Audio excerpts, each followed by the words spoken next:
অনেকেই মাঝে মধ্যে আমাকে কোয়েশ্চেন করেন যে ভাই সিঙ্ক অপশনের কাজটা কি?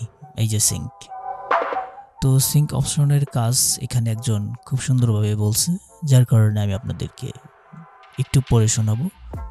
ধৈর্য ধরে যদি শোনেন তাহলে আমি আপনাদেরকে জাস্ট 2 মিনিট সময় নেব, একটু পড়ে শোনাচ্ছি। এই সিঙ্ক অপশনটার কাজ হচ্ছে নোটিফিকেশন বারের সিঙ্ক অপশনটি ব্যবহার করে আপনি আপনার ফোনের বিভিন্ন জিনিস যেমন কন্টাক্ট, মেসেজ, সেটিং ইত্যাদি নিচের ছবির মতো বিভিন্ন তথ্য গুগল অ্যাকাউন্ট বা অন্য অ্যাকাউন্টে সেভ করে রাখতে পারবেন। তো আপনি এই সিঙ্ক অপশনটা যদি অন করে রাখেন, আপনার ফোনের বিভিন্ন তথ্য আপনার গুগল অ্যাকাউন্টে অটোমেটিকলি বা স্বয়ংক্রিয়ভাবে একাই সেভ হয়ে যাবে। এতে কি উপকার হচ্ছে, আপনি নতুন কোনো ফোন নিলে সেখানে আপনার জিমেল অ্যাকাউন্টটা লগ ইন করলে সাথে সাথে আপনার এই তথ্যগুলা সেই মোবাইলে চলে যাবে। ঠিক আছে, আর কি উপকার রয়েছে আমরা একটু দেখতে চাই। সিঙ্ক অপশন চালু থাকলে যখনই আপনি কোনো তথ্য যেমন ধরেন কোনো নাম্বার সিমে সেভ করলেন, তখন সাথে সাথেই সেই নাম্বার আপনার গুগল অ্যাকাউন্টেও সেভ হয়ে যাবে। তো এটা কিন্তু একটা গুরুত্বপূর্ণ বিষয়। আপনি আপনার মোবাইলে যদি কোনো নাম্বার সেভ করেন, সেই নাম্বারটার সাথে সাথে আপনার গুগল অ্যাকাউন্টে সেভ হয়ে থাকবে। ঠিক আছে, এবং আমি যেটা বললাম, অন্য মোবাইলে আপনার মোবাইল যদি হারিয়ে যায়, অন্য মোবাইলে আপনার জিমেলটা লগ ইন করার সাথে সাথে আপনার এই নাম্বারটা কিন্তু ওই মোবাইলে সেভ হয়ে যাবে অটোমেটিকলি। ঠিক আছে, তো এটা কিন্তু খুব ভালো একটা বিষয়। আরও পড়ি আমরা, ফলে আপনি যে কোনো সময় যে কোনো ডিভাইসে আপনার গুগল অ্যাকাউন্টে লগ ইন করে এসব তথ্য ফিরে পাবেন। তাই ফোন হারিয়ে গেলেও কোনো সমস্যা নেই। যেটা আমি বললাম, ফোন হারিয়ে গেলেও আপনি আপনার তথ্যগুলো পেয়ে যাবেন এই অপশনটা অন রাখলে। তাহলে অনেকে ভাবতেছে যে তাহলে তো ভালোই, এটা অন করে রাখি, খুবই সুবিধা, আমার কোনো নাম্বার হারাবে না, আমার কোনো তথ্য হারাবে না।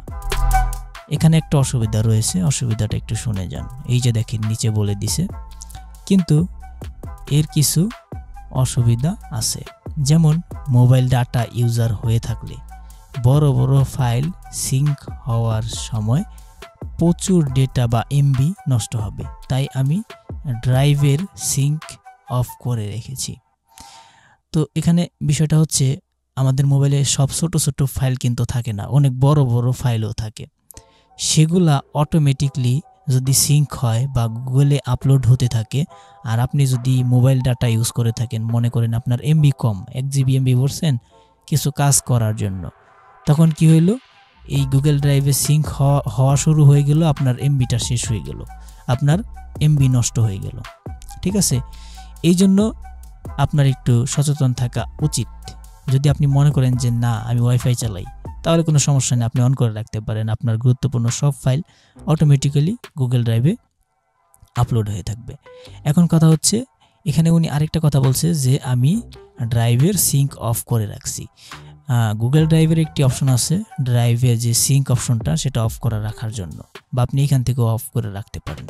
ঠিক আছে, তো এটা অফ করে রাখলে আর কি হবে, আপনার কোনো এমবি ফুরাবে না। মোবাইল যে ডেটা আপনি ইউজ করতেছেন সেই ডেটা দিয়ে আপনার এই ফাইলগুলো আপলোড হবে না, এবং এই সিঙ্ক হবে না অটোমেটিকলি। আপনি যদি এই সিঙ্কটা অফ করে রাখেন, বা এই সিঙ্কটা অফ থাকলে আপনার সকল তথ্য গুগল ড্রাইভে অটোমেটিকলি আপলোড হবে না। আর যদি অন করে রাখেন তাহলে অটোমেটিকলি আপলোড হবে। তাহলে একটা কাজ করতে পারেন, যখন আপনি কোনো ওয়াইফাইয়ের আওতায় যাবেন, এটা অন করে দেবেন, অটোমেটিকলি সব কিছু সেভ হয়ে যাবে গুগলে।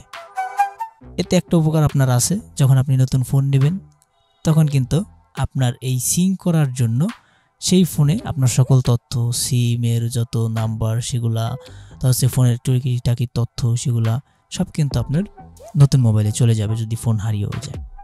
তো আমার মনে হয় এই সিঙ্ক অপশনটা সকলের জন্য ভালো আমি মনে করি, এবং আমি নিজেও পার্সোনালি এটা ইউজ করি। আমি যেহেতু ওয়াইফাই ইউজ করি, সো আমি মনে করি এটা অন রাখা ভালো। তো কেমন লাগলো এই ভিডিওটি আর সিঙ্ক সম্পর্কে জেনে? যদি ভালো লাগে অবশ্যই লাইক দিবেন, নতুন ভিজিট হলে অবশ্যই সাবস্ক্রাইব করবেন, কেননা আমরা প্রতিনিয়ত কিন্তু বিভিন্ন অ্যাপ সম্পর্কে আপনাদেরকে আপডেট দিয়ে থাকি। ভালো থাকবেন, সুস্থ থাকবেন, আল্লাহ হাফেজ।